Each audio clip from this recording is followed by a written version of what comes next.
Good morning, evening, afternoon to wherever you are in the world. And today we're back with episode 5 of Office Purpose, where we ask authors what is the purpose of their stories. Today we're back with a new author, as always, and her name is Caitlin. And she wrote this amazing book called May the Best Ex Win. So tell us about yourself. I'm Caitlin. I'm a 22-year-old author. I've written four novels, almost five. I'm in the home stretch of the fifth one. And one of them, I've also written a novella, so it's, shorter. um, I've mostly written young adult fiction so far. I've written one new adult book, and soon I'm hoping to write some contemporary romance for the first time. So that's kind of exciting. hmm Okay. Well, what's your primary genre, and what are some genres that you want to like kind of branch out to? Yeah, I would say my primary genre so far has definitely been young adult fiction. hmm Um, Probably just because that's what I grew up reading, so I was more comfortable writing it when I first started. hmm But now, basically, everything that I read is contemporary romance, like adult contemporary romance. So I definitely want to try my hand at that. That's something I would like to branch out into. But I don't think I'll ever stop writing young adult fiction. So, hmm Personally, I try to keep this a conversation, so I would say I write literally everything. Sci-fi, romance, tragedy, everything. Literally everything. Um, yeah.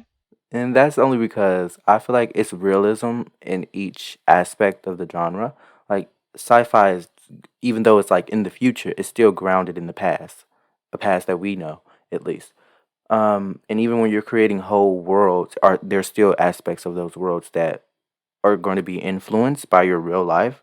So I feel like it's really good for making satire and comments on society and stuff because you could manipulate each of the because each of them have like a distinct way of realism. So I feel like if you take each genre and like twist it a little bit, you get different types of satire, and I just really love that. So I just play with everything. Um, Yeah, yeah. It's nice to explore different genres and see mhm, what you can do with them, how you can bend the mold type of thing. mhm. But I will say it's very difficult because if you write like one or two books in this one genre, once you switch over to this other genre, it's kind of hard because different genres require different things. Like in the sci-fi or Yeah, fantasy for novel, sure. you're explaining more because this is a whole different world. But in the contemporary, you do not need to sit there for 30 minutes explaining that lamp because I know what a lamp looks like. So, hmm why did you decide to come onto the podcast today? It seemed like a lot of fun, Mm-hmm. and like, I was really honored to be approached for this sort of thing. Mm-hmm. Like, it just was such a cool offer. Mm-hmm. Um, and yeah, I think most Wattpad authors could probably relate to the fact that like we don't get approached a lot to talk about our book. Mm-hmm. Um, we do get comments thanks to the online format, which is really nice. But like a back and forth conversation like this isn't all that common. So I thought it was a really cool opportunity. Mm-hmm. Yeah, like I always say in almost every episode, I really enjoy novels, books, entertainment, any kind of form of literature. So I just feel like we should honor everything that's good, not just published books. So yeah, and you have a really good book. So here we are. Thank you. And yeah, I definitely agree with that. There's so much good content to be found online, and there shouldn't be judgment about it just because someone decided to post it on Wattpad or Inkit or Radish, you know? Like, Mhm. Okay, so what is your primary inspiration for the May the Best X win? my main inspiration was definitely The Breakfast Club, the movie by John Hughes. Because I love the dynamics of the couples in that movie, and I wanted to write something like that where both Mhm. of the couples were sort of mismatched. Mhm. Um, and to be honest, John Hughes has inspired basically everything I've written in some way or another. Like he Mhm. is just my all-time writing idol, even though he wrote movies and not novels. Mhm. And I will also say that I drew a lot of inspiration from 90s movies like, She's All That, where the social hierarchy in high school is a big deal. Mhm. And I know that some people find that kind of stuff cheesy, but I have always loved those type of plots. So I wanted to try my Mhm. hand at writing one of my own. I personally, I really enjoyed it. Uh, but I like a bit of everything. So, I found it like cheesy at certain points because I was just like, that's not how I remember high school. But other points I was Yeah, like, yeah. other points I was like, that's exactly what I went through at high school. So, Yeah, um, like I always like the over dramatized mhm, points of view of high school like that just because it makes it fun and it's not realistic in some aspects, but mhm, then you can also draw out and like really highlight the parts that really do happen in high school, like mhm, being pressured by your friends or, subtle bullying that mhm, kind of flies under the radar, mhm. that type of thing. I just feel like I don't know if they noticed or not, but high schoolers are terrible. Like they bully so many people for no reason.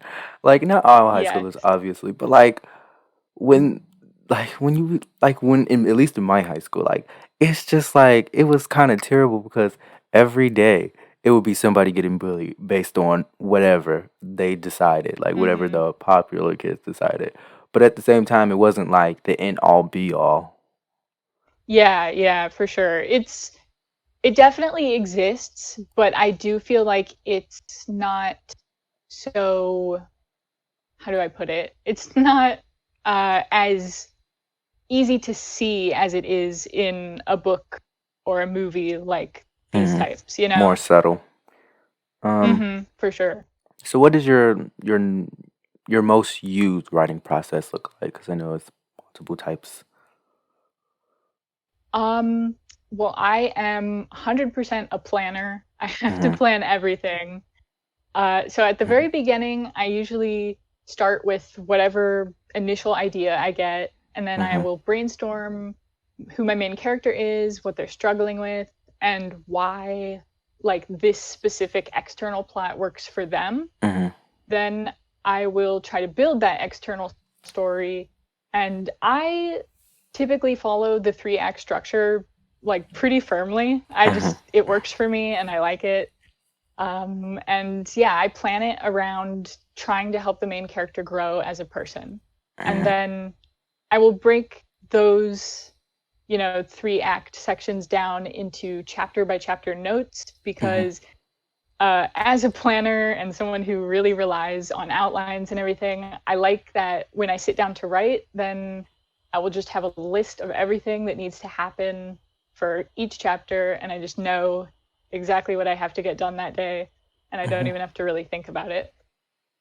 Um, but I will say that even as like a dedicated planner, Mm-hmm. sometimes you just get a scene that comes out of nowhere, Yeah. and sometimes it even ends up being really important, and you're just like, okay, how did I not see that before? Like it's so obvious, but I guess Mhm. that is just the nature of writing. So, Personally, I use a mixture of three. I plan a lot too. I'm a bit like mm-hmm. I'm more of a planner, but sometimes you just get that scene and you need to write it. Uh-huh. But I have to use three different types of outlines and combine them together in order for it to work. Because even though I grew up learning the three act structure, I am terrible at breaking that specific structure down into smaller bits.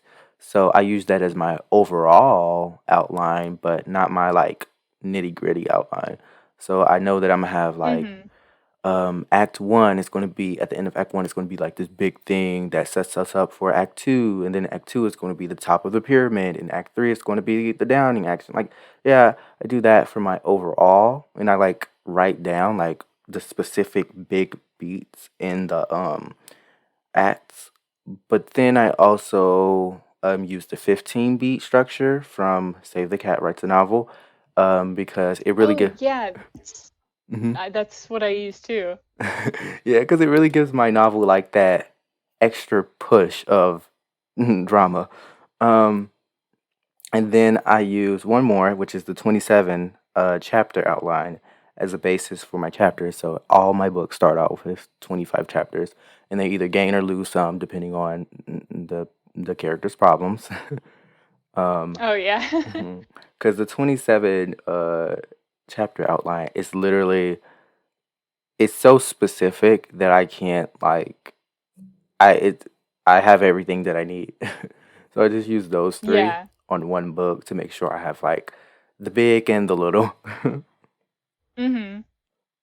Yeah, uh, the Save the Cat Writes a Novel. My sister got me that book for Christmas, and like I feel like it helped me grow as a writer so much. Like that book is so good. okay, what is your writing strength and your writing weakness? For my strength, I would probably pick dialogue. Hmm.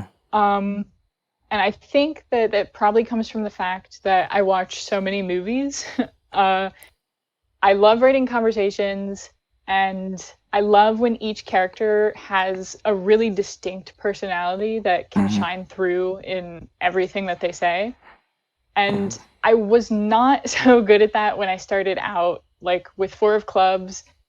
My characters all kind of sounded the same when they spoke or when they thought. Hmm. But I think I've really improved in my dialogue and in making my characters each be an individual. Hmm. Um, and for my weakness, I will say definitely action scenes, which the book I'm working on right now has a lot of those. So I've been getting a lot of practice, which has been good, but also a big challenge for me. Hmm. I get stuck between like, oh, what's too much description and Hmm. what's too little description, Hmm. and I like overthink basically how it will come across to the reader and how it will look in their head compared to mine, like all that kind of stuff. Hmm. For me personally, I feel like my strength, which I don't know if I keep changing it, but uh my strength is definitely minute details. Like I can make that little detail that you just looked over into something that's going to be integral to the plot later on. So when you reread it, you're like, "Wow, how did I not see Oh that?" yeah, But I my love that. my weakness is, and okay, and another strength I feel like I have, like they go hand in hand, is like you want that idea into a novel, or you want me to outline a whole book. Oh, I got you. I might even finish that in Hmm. 3 days. But you want me to write the book? You want my prose to be good and my dialogue? I struggle. I relate to that totally. Outlines are like outlines and editing are my favorite parts of the process, Mhm, but the actual writing is like mhm, I just kind of have to sprint through it and get it all down, and mhm. then I can fix it later. Yeah, because for me, when I'm outlining, I'm playing around with the world. I can change anything. I'm moving and everything. Not to say that I don't change a lot of stuff when I'm drafting. It's just like I change more and create more when I'm outlining. And then when I'm editing, Yeah. the words are already there. All I have to do is make them sound pretty. Like, Mhm. Exactly. at what point do you think someone should call themselves a writer? Um, I would say probably whenever they feel confident in their work. Hmm. Like, and I know that a that might not be the best answer because as writers, I feel like we never feel fully confident in our work and we Hmm. always have that self-doubt. But there does come a point where you create something and you're like, "Hey, like that's if I was a reader and I read this, I would be happy with it, you know? I would really enjoy reading this." So Mhm. I guess that is when I first considered myself to be a writer because I had written, I've been writing just, random stuff here and there since I was like 12. Mhm. And none of it was really that, like, I was never really that happy with it.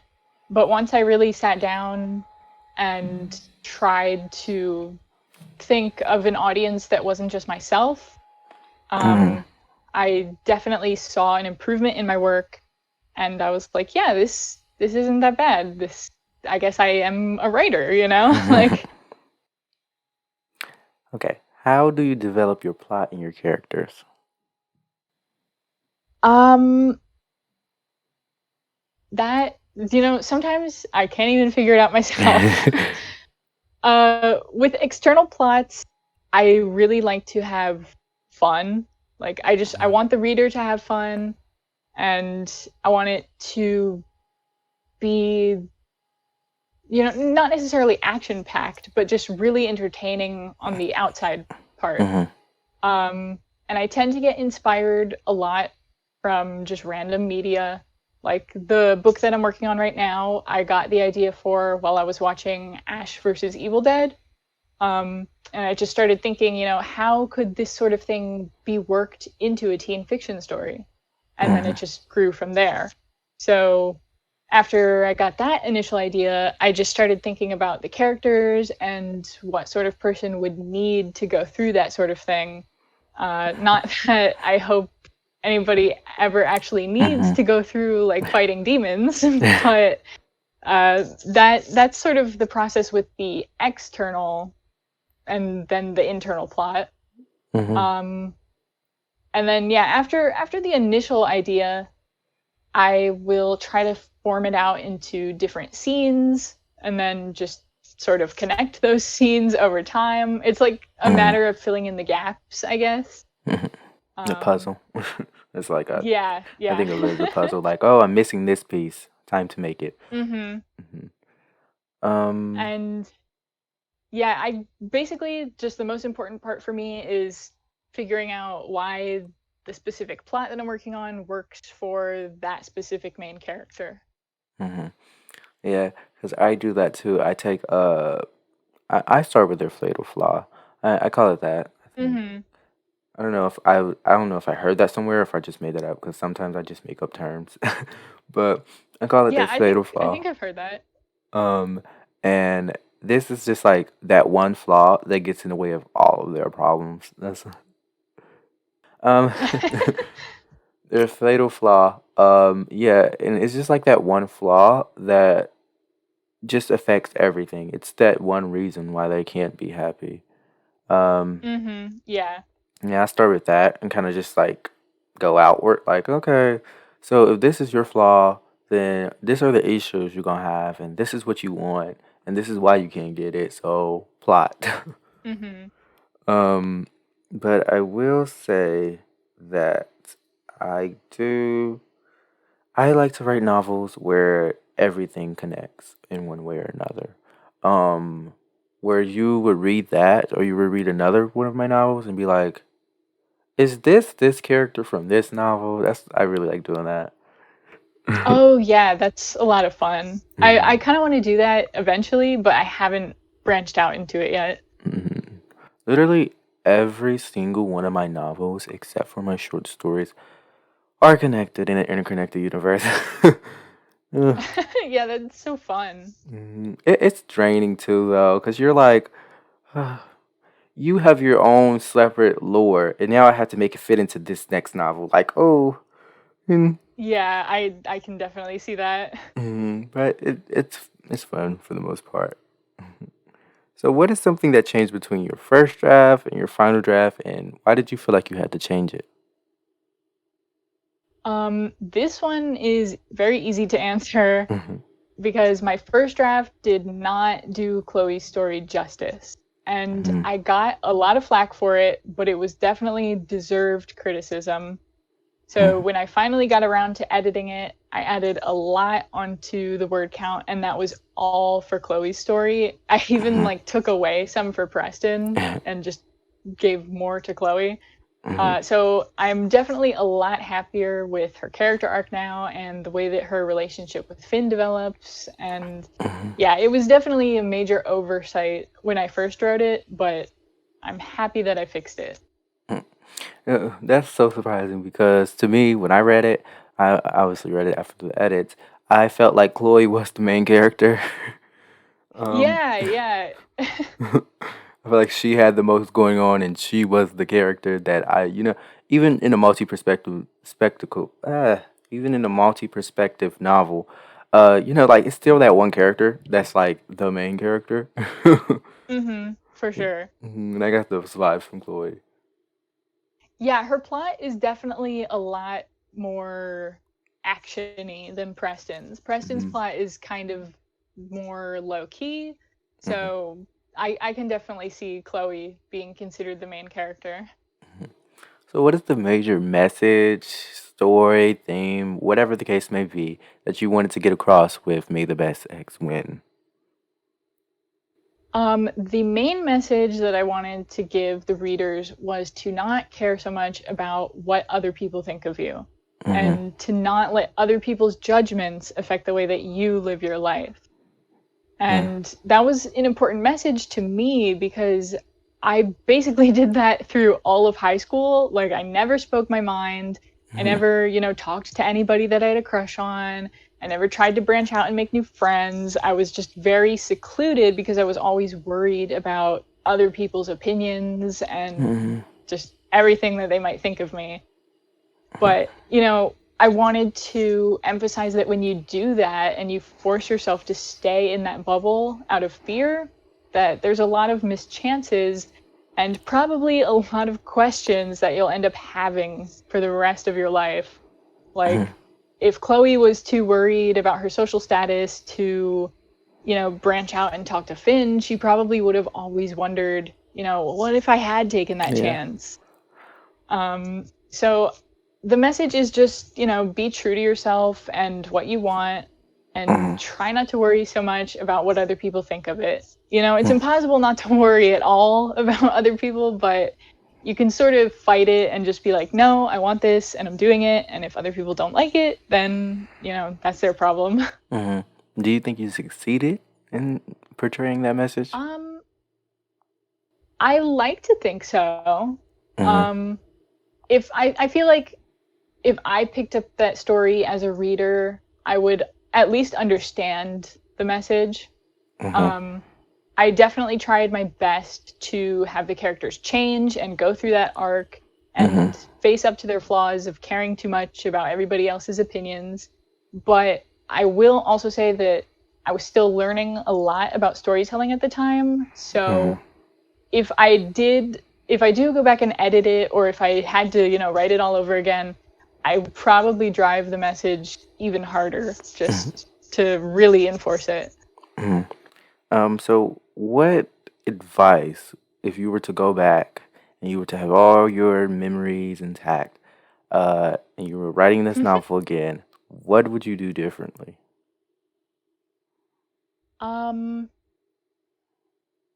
I would probably tone down the exaggerated, drama high school Mm-hmm. lifestyle a little bit. And I would tone down. I think Chloe's character needs to be, taken down at least a notch, maybe two. I love that she's a drama queen, but I also feel like I put her in a little too much of a negative light at first. Hmm. So I would probably twist that a little bit and make it not so heavy handed and make it just a little more realistic, a little Hmm. less fun, like zany 90s high school comedy type thing. I'm personally just waiting on that arrogant character that does not grow because I'm just wanted to see how that book would end if the character like never grows because I feel like it's some novels where their character does not grow and does not learn their lesson, and obviously they're not happy in the end. But um, it's kind of fun seeing that. For some reason, Yeah, yeah. I thought Chloe was going to be that character, so I was just like, hmm. I thought she was just gonna be like, nope, I'm living my life. I'm gonna keep this. This Yeah. is something that's right. I'm not going to go over there with Finn. He better stay over there. Yeah, that would actually be interesting. I would have Mhm, to think about how I would go about writing something like that. mhm.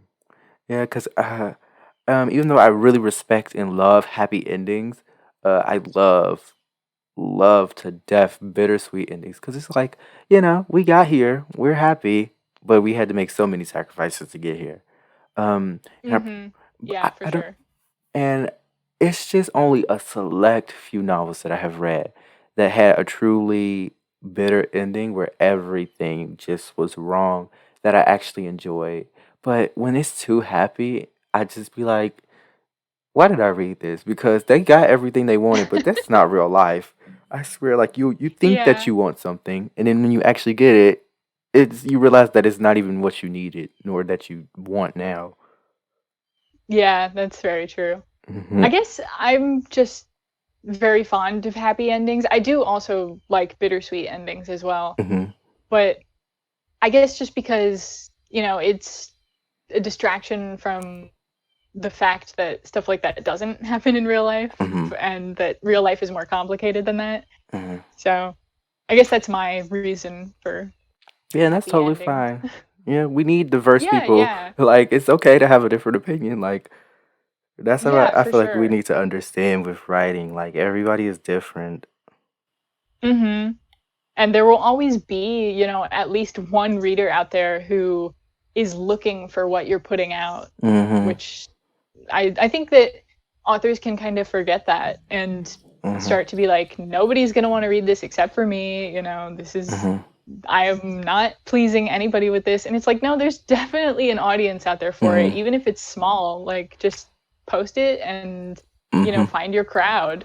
Yeah, because I definitely agree. But I think we also, particularly me, needs to keep in mind that like it's always going to be someone that also does not like your book. So if you get like Oh, a yeah, negative for sure. review or something, first of all, I would never recommend you to read your reviews. Like if you're on a post, if you're publishing it like on Amazon or something, don't read your reviews. That it's not for a review is for another reader, not the author. Like you can get That is very critique. true.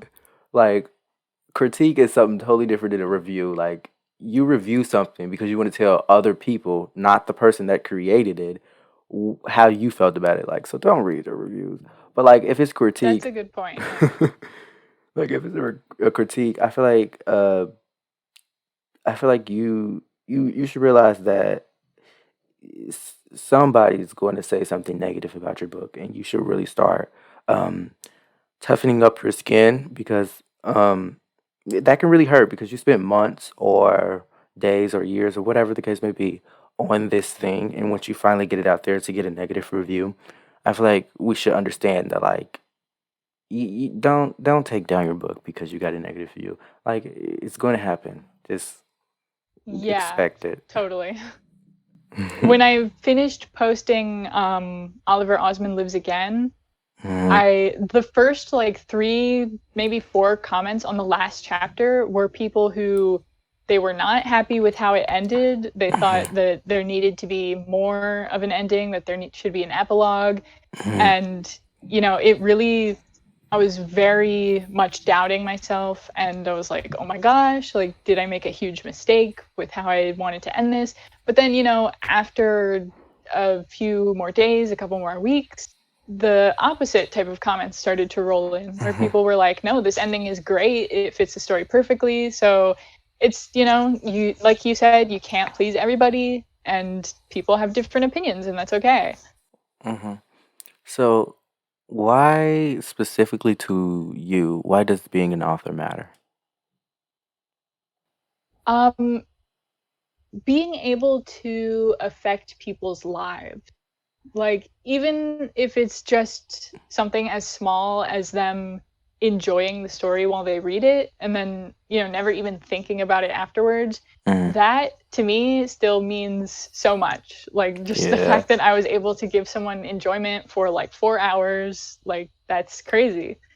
Mm, um and what's even more meaningful is when people tell me that a story I've written either inspired them or helps them feel understood or Hmm. just had any sort of emotional connection with them. Like that's so moving to me. Yeah, I Especially, totally you agree. know, hmm Yeah. it's just I feel like I finally found a way of connecting to people and having an emotional connection with people that, I've never even met before just through Mhm. writing. Yeah, that's why I wanted to become a writer too, because it's like a book can really like it's a way for most people to escape, and me being that escape for them, like that really, I don't know, it just makes me feel good. Like, um, Yes, exactly. like if somebody messaged me like, "Oh, your book helped me through this," or "This is so entertaining," or "This inspired me," like that is just so amazing to me. Yeah, it's really like incredible. It's an incredible feeling. Hmm. So, what influenced you to become an author?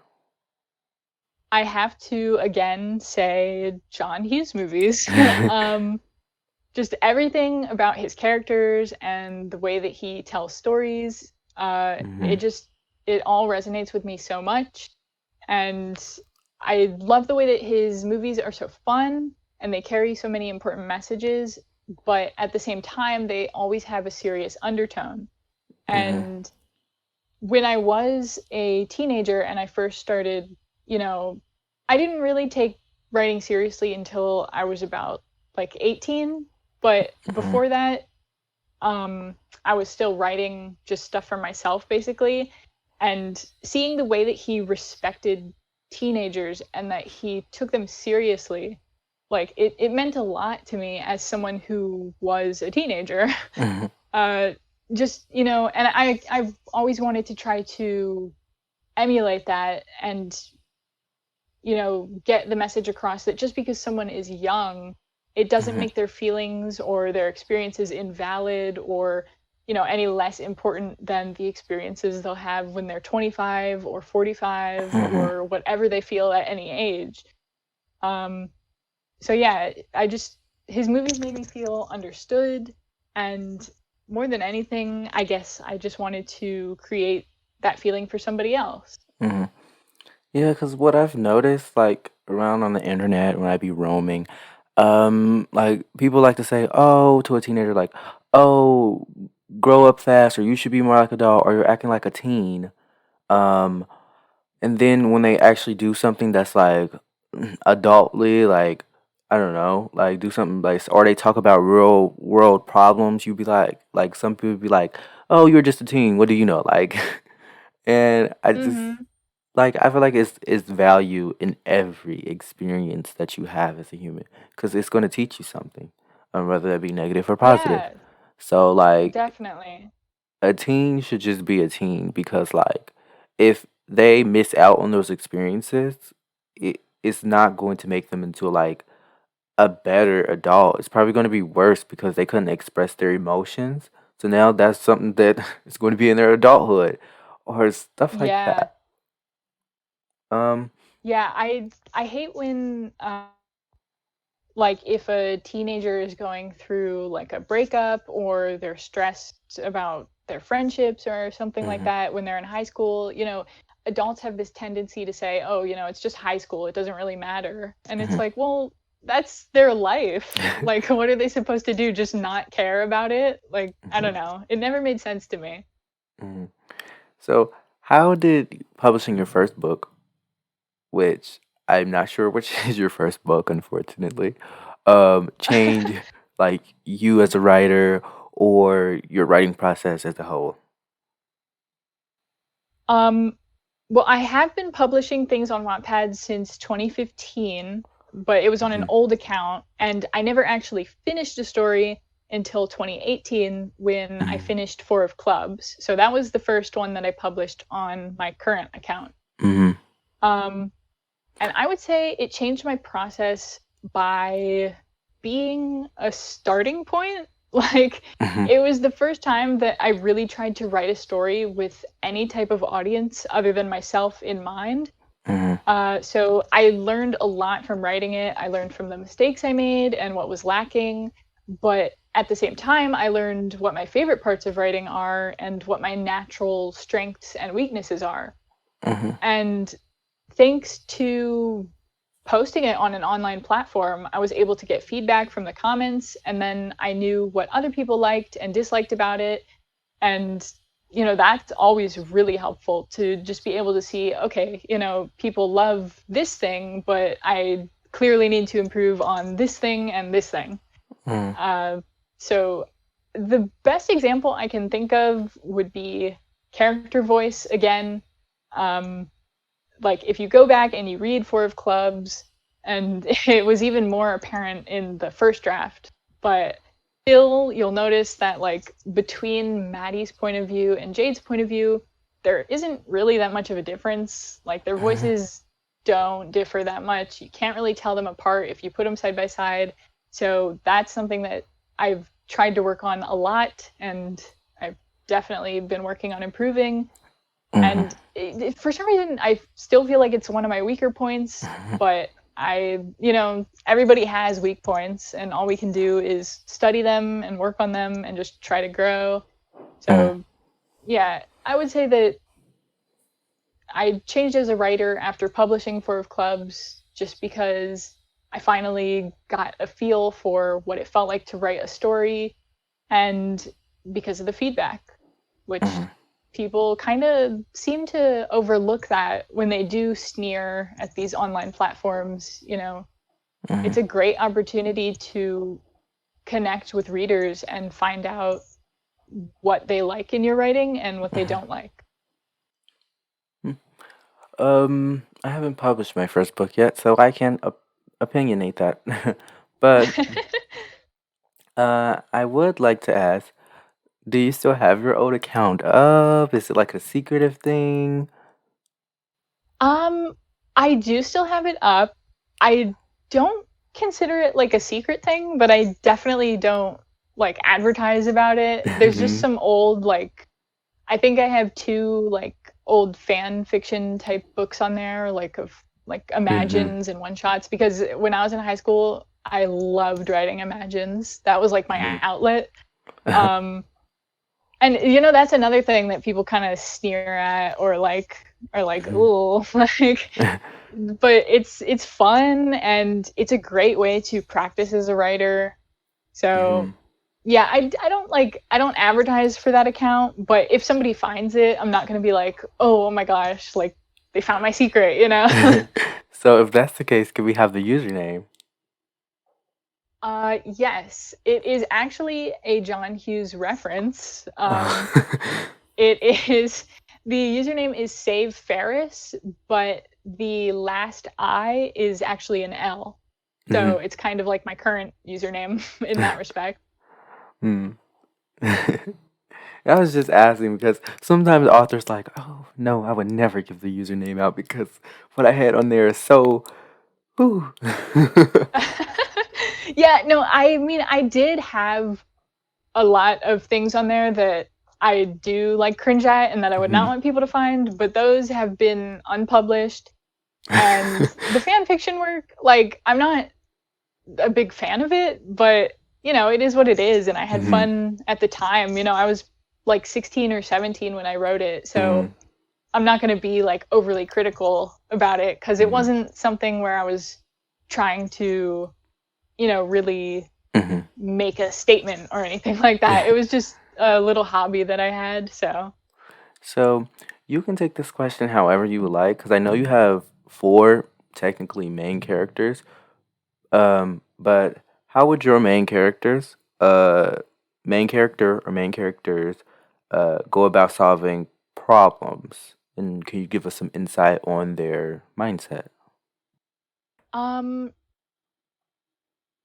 Preston would go about solving problems probably in the most discreet way possible. Like, he does not like to cause a ripple in anything. He Mhm. doesn't want to disturb anybody. He just wants to fix the problem and then move on. Mhm. And, honestly, at first, he would probably try to ignore the problem Mhm. until it got too bad. Mhm. Um, And then Chloe, I think, is probably the exact opposite, where if it's a problem for her, then it's a problem for everybody. And it needs to be fixed as soon as possible, or else nobody is going to be happy. Hmm.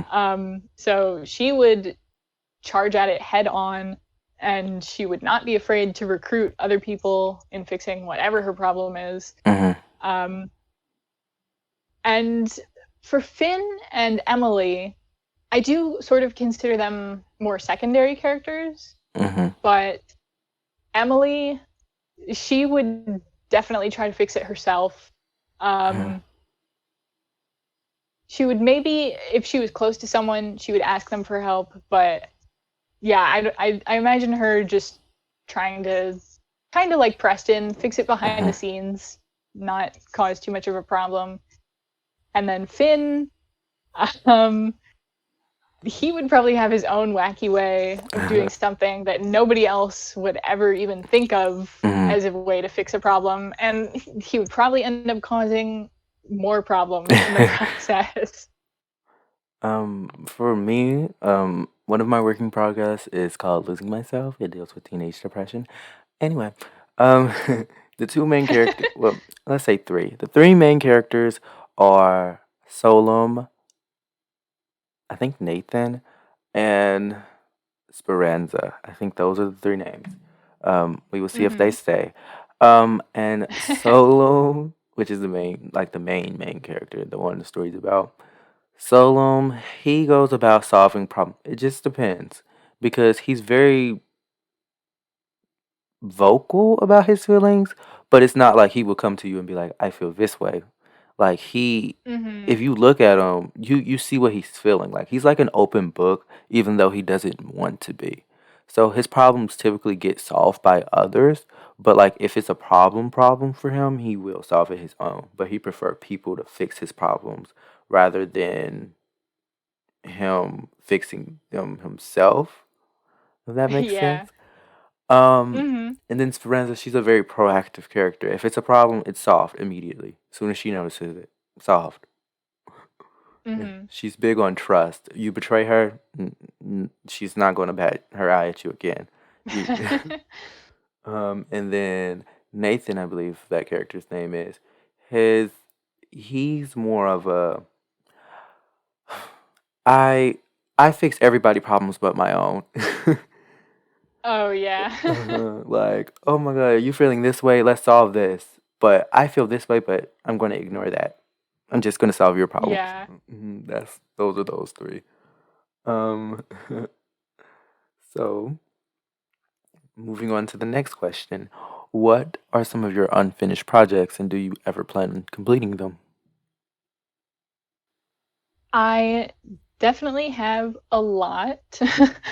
um, well, right now I'm finishing up my novel How to Save Your School from Soul Stealing Demons. So that one is definitely getting finished.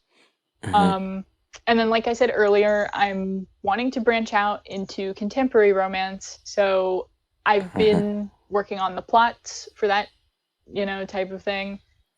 Um, I have some rough ideas for a sequel to Four of Clubs because a lot of people have been asking for it, and I think it would be a lot of fun to write. And I will write it someday. I have a lot to figure out before that day comes. So that is one of them. Um, I wanted to also create more novellas that are magic based, like my novella Opposite Day, and turn that into a standalone series because that's what I originally intended for it to be, but I just ended up never getting into any of the subsequent books after Opposite Day because I had, so many things that I wanted to work on. Um, and then the main one that I would say is very unfinished is back in 2015, I wrote a story called Monsters, and that was on my old account. Um, and it was just for me, really. It didn't really have a plot. It just was these characters that I loved and how they were dealing with high school. But if I want to write it, but if I do, I Mhm. have so much work to do on it. I have to think of like a whole entire plot for it because it's pretty much just characters. Like there Mhm. was no plot. Mhm. So that's something that I do want to see through, but I would have to come up with some sort of external plot. Mhm. So tell us about okay, so if my memory serves me correct, I didn't read like okay, so usually I go to editor's choice on Wattpad to see like books because typically the editors they have some really good books in there. But I don't believe that's where I found your novel. I think I was just searching through my recommended for the next novel I would read, and then I saw your Oh cover, yeah. and it caught my eye. So I was like, "Ooh, what's this?" So that's leading into the question of, tell us about your process of making your cover. Um yeah, I get questions about how I make my covers a lot. So I dedicated a chapter to it in my Red Hot Rambles book. So that's sort of a more in-depth look at my process.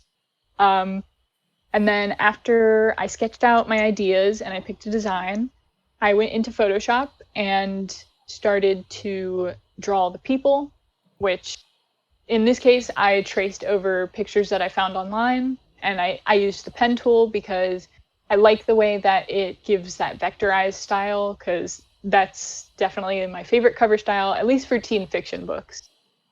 Um, and yeah, after that, I just, I picked the font for the title and put on all the little details and everything.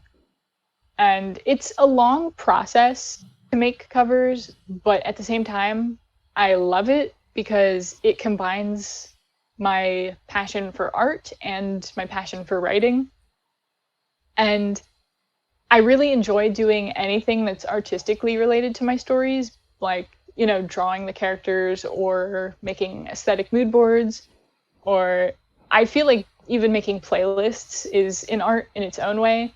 And yeah, that kind of stuff just really helps me immerse myself into the project. So I always look forward to doing that kind of stuff, and especially making the cover, because that, it really makes it feel final when you have a cover. It's like, okay, like this has an image now, and I know exactly how I'm gonna present this to the world.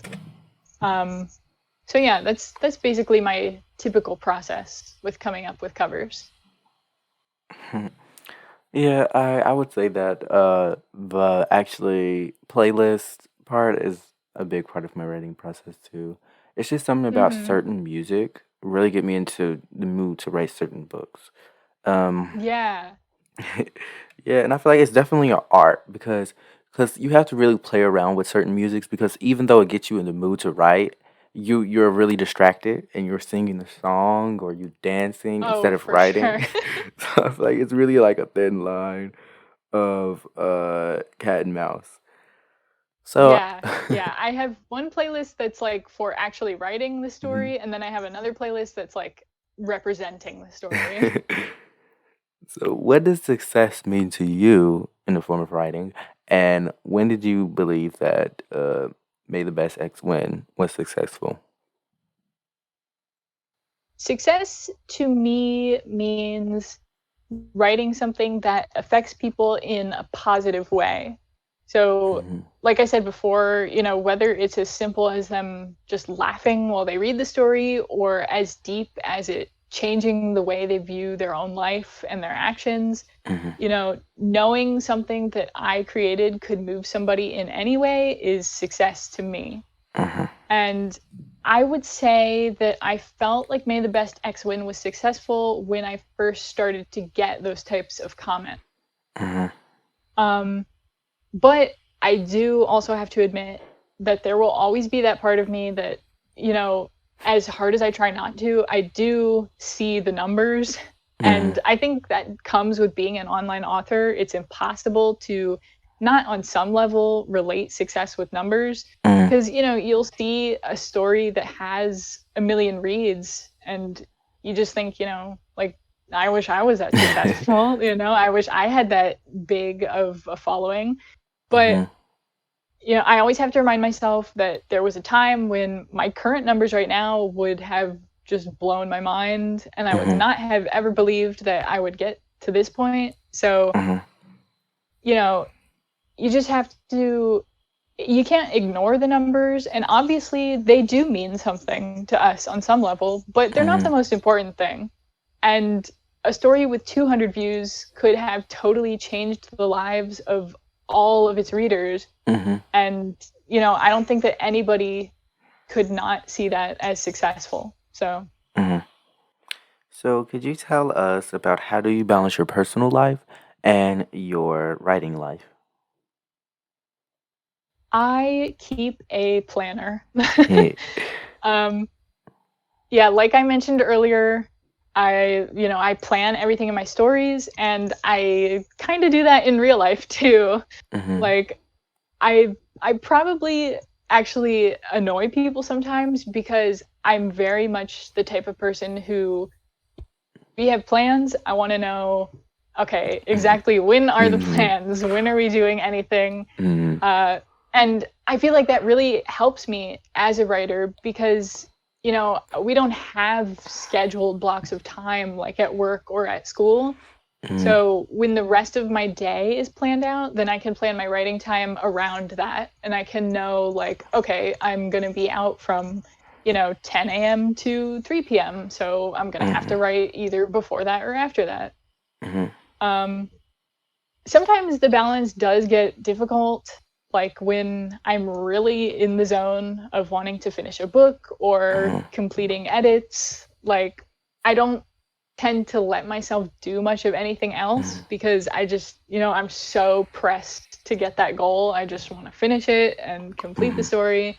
So I have a tendency to neglect the outside world because I don't Mhm. want to be focused on anything other than the story and finishing it. So that I need to work on when it comes to balance. But yeah, having a planner definitely helps because I can just write down Mhm. everything that needs to get done, and I don't have to think too hard about it. Mhm. So, how did some authors don't, but how did you market May the Best Ex win? I I did used to post on the Wattpad forums when they were Mhm. still up on the advertise your story section. Mhm. And I will say that I marketed it by playing it up for what it is, which, is a really playful, cheesy, tropey high school story. Mhm. Because as somebody who loves those kinds of movies and books, I know that the following for those cliches is really loyal. And Mhm. so those are obviously the people that I wanted to find my book. Um, Mhm. I didn't necessarily want someone who was looking for something poetic or, dark Mhm. or something that was breaking the mold of those cliches and everything to click on it because they were most likely going to be pretty disappointed because that's Mhm. not what the story is at all. So I just tried to be as honest as possible and say, okay, this is what the story is, so this is how I'm presenting it. But even with that, I have had people comment on the first chapter, like complaining about the clichéness, Mhm. and it's a little frustrating because it's like, I've never tried to play it off as if it wasn't cliche. Mhm. So like you knew what you were expecting when you Mhm. clicked on this. I don't know why you're suddenly like, oh, like why is it so tropey? Like, Yeah, me and another author had the same conversation because she wrote a BL book, a boys love book, and um mm-hmm. she literally had it in the title, she had it in the description, it was the tags of the book, like, and then people were like, "Oh my god, this is BL? Like, how did you not?" Yeah, it's so like I don't know how that type of stuff goes over people's heads sometimes. Mm, that was yeah. I don't either because it's like, did you read the description or the tags or whatever the case may be? Like, that's what they're there for. I would not have wasted my time if Yeah. they weren't important. It's literally to give you what to expect for the book. So, you know. Yeah, exactly. Um, so how do you select names for your characters? I keep a long list of names, of like Mm-hmm. first names that I go through whenever I'm considering what to call a character. Mm-hmm. And if I can't find one on there that I like, that I feel like fits, I will usually search up online or like specifically on Pinterest for name lists. Mm-hmm. And as far as like picking one that goes with the character, I usually just try to pick one that I think fits best with the character. Mm-hmm. Like in May the Best X Win, the name Finn, it just kind of makes me think of a rebellious guy. So I just, it just worked. Mm-hmm. I didn't really, it's not really anything more than that. I just kind of choose the names based on the character. And then last names, I pretty much just go based off of the first name and what I think sounds good with it. So yeah, that's pretty much that process. For me, I have to have a meaning. I say this every time, but I have to have a meaning for a character's name. It has to go with a story or something. Yeah. Like it's a meaning. Like Solon, for my losing myself example, means only. He always feels alone. Speranza means happy. I'm pretty sure in Spanish. Uh, um, like it's just like they always have to have a meaning. Like one of my characters' name is do do do do do. One of my characters' name is Azriel, and Azriel means something that I can't say or I'm gonna spoil the book. Um, and sometimes it's like one or two characters. Like obviously, this only applies to main characters. If it's a side character, you're just gonna get a name, and we're gonna keep it going. Yeah. But like if it's a main character, they're integral to the plot, so they get something special. But some main characters don't have a meaning to their name, and that's the meaning. Haha. Ah, I like that. Yeah. hmm Um. So yeah. Moving on to the next question, it would be if you didn't write, if for some odd reason you could not write anymore, what would you do with all your spare hmm time? I would probably practice bass guitar more often because that is like my other big hobby. Mm-hmm. And I do a lot of art too, but Mm-hmm. bass guitar was like when I was in high school, it was what I thought I wanted to do as a career. Like that was my dream job, like being in a band, Mm-hmm. basically. So I probably would have stuck with that if I hadn't veered off into the path of wanting to be an author. Mm-hmm. Um, and yeah, like I said, I'm into art. I've always been into art, so I'd probably be doing even more of that. And oh, I've wanted to learn to sew for a long time, Mm-hmm. but it's like a huge thing to get in. Like there's so much to learn. So that is, I Hand definitely am sew or going sewing with a sewing to machine? sewing machine. Oh, okay. Yeah, it's like it's definitely something I'm gonna get into, but hmm it's such like a chunk of time that you have to dedicate to hmm learning it that I just I want to focus on finishing this story that I'm working on, and then maybe I'll think about like trying my hand at it for the first time. Well, I don't like know how to sew particularly well, but I do know how to sew with a sewing machine because I was Oh taught yeah. by my mother and my grandmother, uh, forcefully.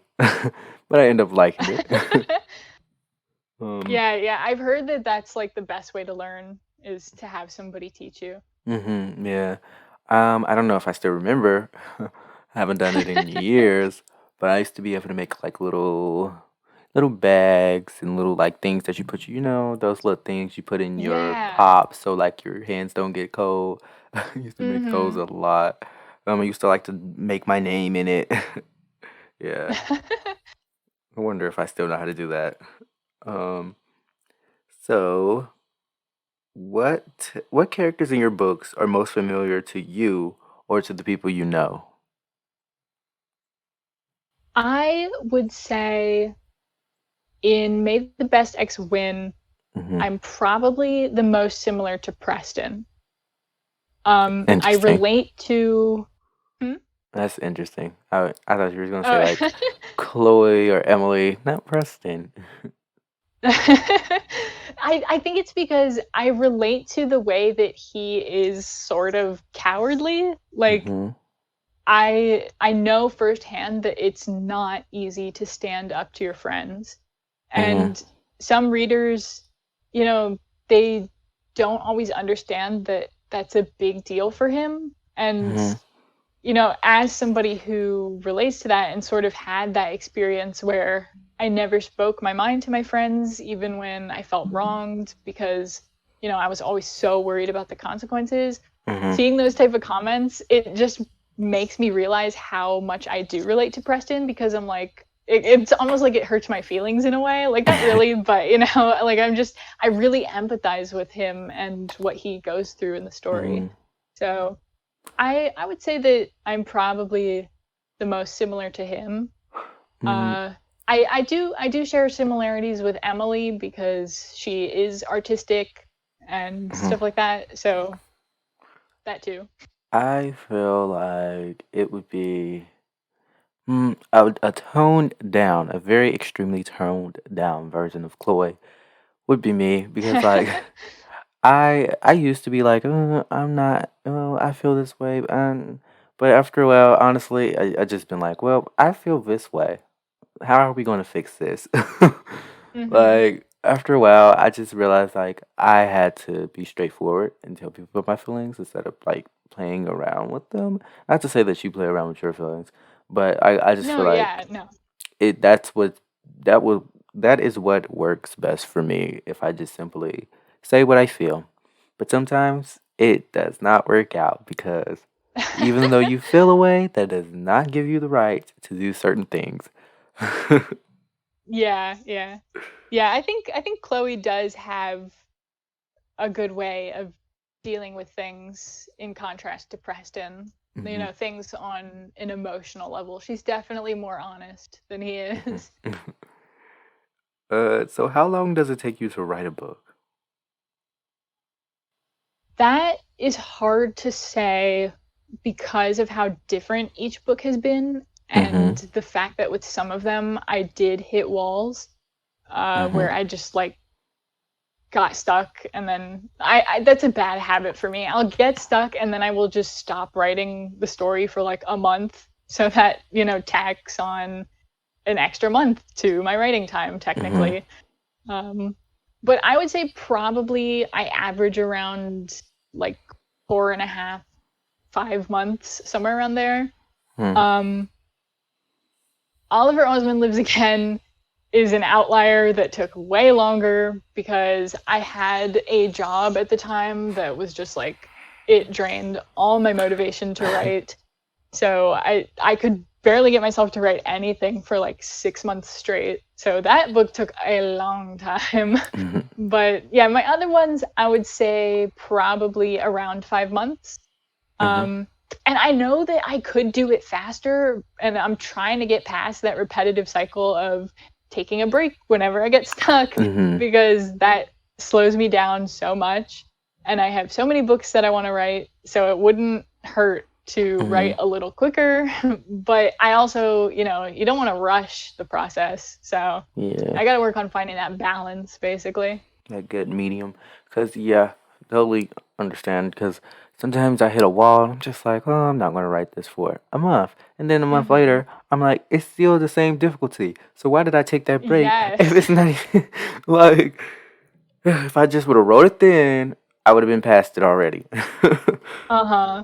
Mhm. I gotta remind myself it doesn't have to be perfect. It doesn't even have to be good. Just Mhm. get past it and move on and then Yeah. fix it later. Same.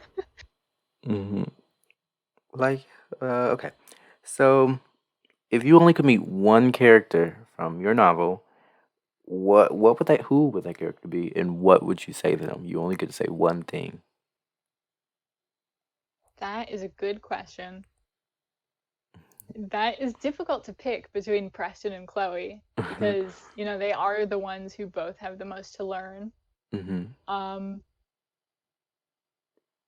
I I guess I probably would pick Preston because of what I said about relating to him more. Mhm.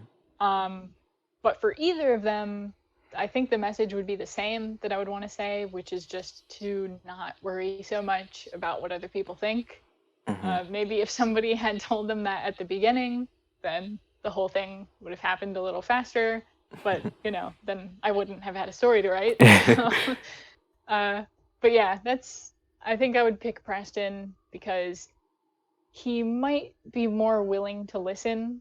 I think Chloe is a little more headstrong, where she Mhm. would think of herself as knowing what to do and maybe probably wouldn't take advice from a stranger. So, yeah, I would say I would pick Preston and I would tell him just to not be so concerned about everybody else's opinions. See, with this particular book, I don't think I would do this with a lot of books. Um, I think I would say something to make them more like to make it more difficult for them, just to see what the outcome would be. Like, I could love that. like I know I would probably it would be between Preston and Chloe, but if it was probably Chloe, like if I just randomly chose her, I would be like, yeah, like depending on where she's at in the story, I'd be like, this is what's going to happen to you next, and then I feel like she's going to be like, since a random stranger said this is going to happen to me, now I'm not going to do it. Yes, that is so accurate. hmm And I just want to see like if the novel prevails and she ends up doing it, or if she takes a different route. And then if it was Preston, I would be like, depending on where we're in the novel, I'll be like, you and Chloe not gonna work out. You might as well stop while you're ahead. Yeah, that is so fun. I'm like I have to think about that kind of thing and like how that would change the story. Cause not to spoil anything from my interconnected universe, but yeah, that something like that happens. Ah, fun. Yeah. What is not unique to your own, like unique only to your writing style, but what is unique in your writing style? I would say it's hard it's so hard to look at your writing style from an outside perspective Yeah. and like try to pick something like that. hmm Um I would probably say that there are certain elements that I will most likely always have in my stories. hmm Um, and the main one is probably that I always write about connections, like deep friendships or hmm relationships.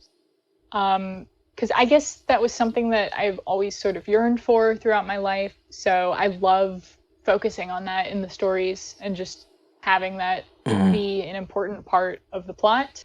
Yeah. And as far as like actual style goes, uh, I definitely use way too many M dashes. I don't know if that counts, but like before I edit, I swear there's like 50 in every chapter. It's ridiculous. hmm But yeah, I guess I'm also very dialogue heavy because like I said, that's my strength. So hmm that would be probably my main answer is just a lot of dialogue, a lot of conversation.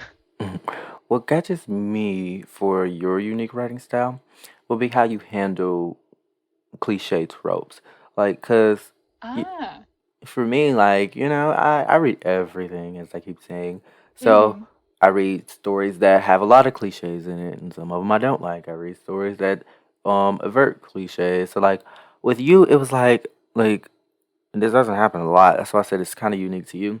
Like you can use very overdone cliches and put it in a way that I'm just like, okay, yeah, this is a cliche, but like I'm still reading because some cliches dropped just because of how they're handled. Yeah. So like, even though it's full of cliches, and some of them do be getting me like, oh, but most of Mhm. them, like I'm like, wow, yeah, this happens a lot in novels, but like I'm still interested.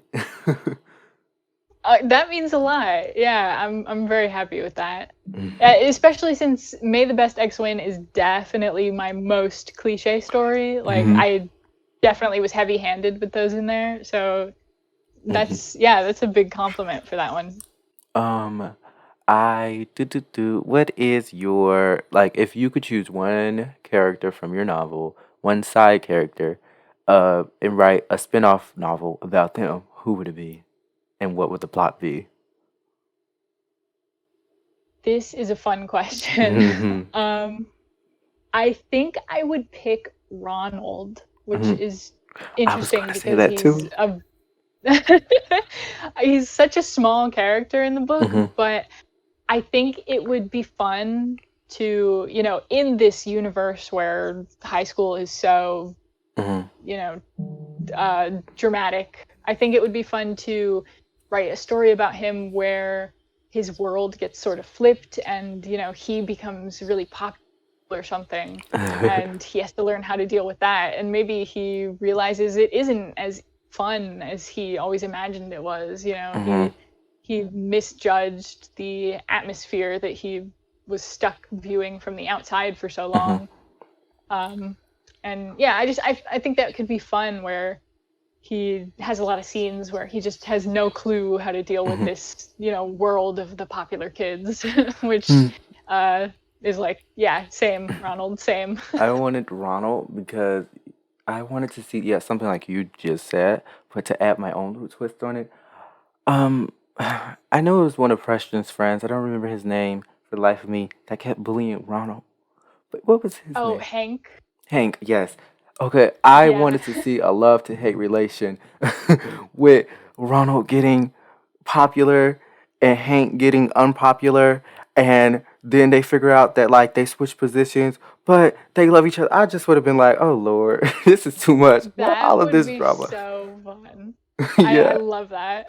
Like, cause like this person is so used to being popular, now they're not popular, and then this person never been popular before, they're popular, but they have a Mm-hmm. relationship, and then Hank, is like resenting him because he kind of like stole his spot in popularity, Yes, but then they like grow to love each other. I just be like, wow, wow, this I love novel, that.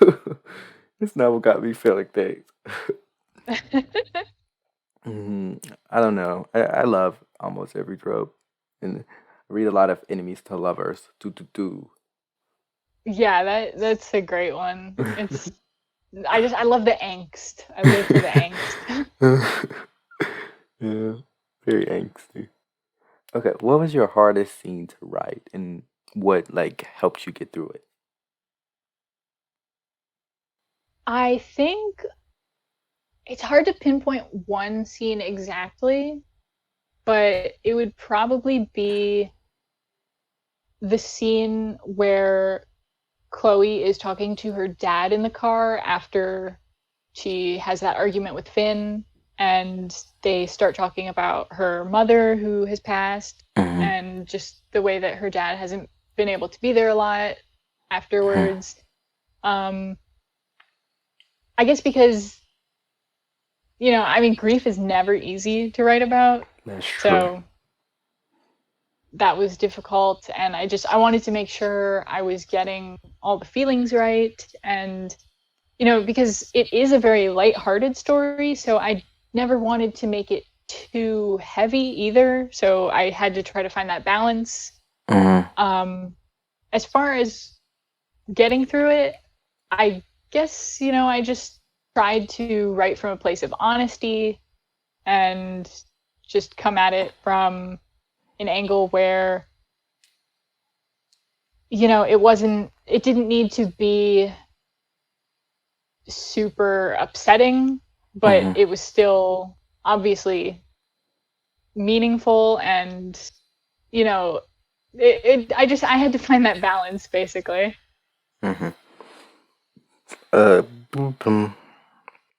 I didn't find any scene in particular hard to read, but I guess that's because like this novel is not for that. Like, you expect certain things from novel, Yeah. and this is more of a Mhm. upbeat, good prevails novel more than like let me make you depressed for 8 hours. Yeah, yeah, definitely. Like each book has a time and place. Because like if it was all depressing, like I would not be able to get through books. But like if it was all happy, I would long for a book with a sad ending. So like yeah, Hmm. it's this like you got to recognize what a book is for. Like if you go into a Yeah, book for sure. and it's not about depression and you're mad that depression is not in there, why? Like that's all I have to Yeah. say. Sometimes like we were talking about, it's just you wonder why a certain reader clicked on a certain book Hmm. because they seem to just not enjoy any part of it. And it's like, Hmm. well, I don't know what you were expecting. Hmm. So it is important to find as a writer and a reader just what you enjoy. Hmm. And, obviously you can always branch out and try different things, but Hmm. it's nice to have that solid foundation of knowing what you like. Hmm. The readers that get me are the readers that doesn't like any part of your book, yet you finish the book. Like if you didn't like it that bad, why didn't you drop it? Why do I have a Yeah. comment on every single chapter from you? Mhm. Like, is It's this some always kind very of confusing.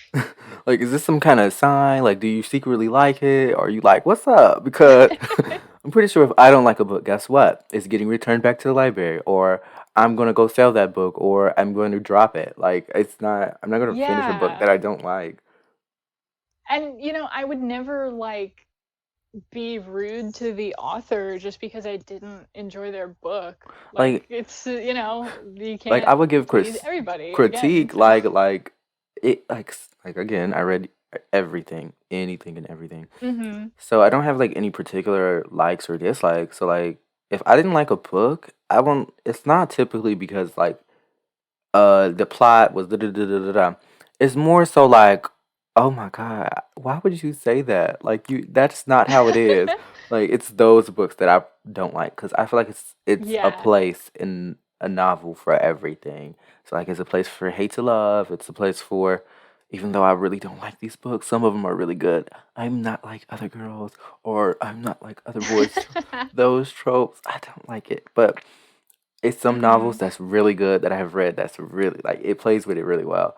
Um, but usually if I don't like a book, it's just because like you're like don't no like they're doing something that's just like blatantly not okay. Mhm. Yeah. Um, so I do this a lot. So I don't know if any other authors do it. Do you hide any secrets in your books that only few people find? I wouldn't really say so. Mm-hmm. Um I think it would be fun to try that. Mm-hmm. But yeah, the most like secrety thing that I have in it is that it is pretty clearly inspired by the Breakfast Club, which some people have realized, and Mm-hmm. it was always pretty cool. Like whenever I got those comments that were like, "Oh, hey, this kind of reminds me of the Breakfast Club," and it's like, Mm-hmm. "Yay, somebody noticed it." Mm-hmm. But yeah, I don't really put in little like Easter eggs, but I should try. I do that a lot. Um, Yeah. yeah, like with the book that I'm currently writing, it's hidden messages in every chapter. It's so draining, but I feel like it's going to be worth it. Yeah, cause Yeah, like, the readers will probably really appreciate that because it mm, just it shows a lot of care. like oh, not me finding this in this chapter, and then somebody else finding another secret. But at the same time, like, oh, it's so draining. Like you're the normal rate you write a book, and you adding secrets is going to amplify it by three. Like you're it's times three at work, because Mhm. you really have to find a good balance on blatantly in your face secret, because you need some of those just so they pick up on the hints that there is secrets, then subtle secrets that are very hard to find, and the only way you're going to find them if you know the blatant secrets. But then you have to choose like, oh, which should be a blatant secret, which shouldn't be. Then you have to sit there and be like, okay, now they can't really see pictures, they have to get it through the writing, through the prose. So how should I do this? Maybe I should indent this, or like it's just Ah, yeah. it's a process, but I feel like it's going to be worth it. Mhm. Mhm. What's your favorite, drink to I don't know if you drink, like, when you're writing your book, what's your favorite what I call it? Author juice, that's what I call it. Um, I've really been liking making smoothies lately, so Ooh, that would probably be my answer. really? Um, and I also like tea, Me like too. hot or iced tea, Me either too. one. I make it. It's so good. I like coffee, but not as much as I like tea because tea is just like something I grew up with. As is coffee is just something I'm getting into. Um, Oh yeah. Yeah, I love the taste of coffee, but I have to have decaf. I don't know why. It makes me so jittery. um, I don't know for me. Like I said, I'm just getting into coffee, but for tea, I drink everything. Yeah. Green, black, subtypes of green. Like it's just a lot. Mhm. Um, Sometimes I just drink it like without any additives. Sometimes I drink it with creamer, even though I'm kind of like not doing that anymore because I don't like milk. um, Yeah, I like sugar in it and mhm. sometimes honey. I've never tried honey. Even though I have honey downstairs, I just never tried that. Let me try that today. So this is actually our final question, uh, which is, what future projects can we expect from you? Well, I am almost done with How to Save Your School from Soul Stealing Demons, which Mm-hmm. I will probably be posting around the end of March, hopefully, maybe early April. Mm-hmm. Um, it's a story about a high school senior named Diego who Mm-hmm. has just moved across the country after recovering from the car accident that killed his older brother, which he feels responsible for. So, Mm-hmm. on top of dealing with that, new kids from his new school are starting to get murdered. So he has to try to cope with these two things at the same time. And then his new friend Watts comes up with these crazy ideas as to why these kids are being murdered, and he wants Mm-hmm. Diego's help in figuring it out. So, in short, it's basically a mismatched group of teenagers fighting off a demon who has infiltrated their high school and is killing the students. So, and there's a lot of horror movie references in the book. It's darker than anything I've written so far, but it's also definitely my favorite thing that I've written because I've just grown so much as a writer since my last book, and this one pretty much blows everything else out of the water. I'm not like relying on the cliches as much anymore. I feel like I Mm-hmm. sort of finally found my own groove and you know, just really my own path to pave with this one. Mm-hmm. So I'm very excited to start posting it. Well, I'm more than likely not going to read it. Uh, yeah. I Because if you write a good book, I'm pretty sure I'm going to like your other books. But anyway, um, thanks for coming on to the podcast today. Yeah, it's been Thank you so a much for pleasure. having me. I will definitely link all of your links below. Oh, And thank you. yeah, because I mean, this wouldn't be possible without your good book. So that's why I do that. But Thank you. yeah, so I never know how to end this. So bye, I guess. Bye.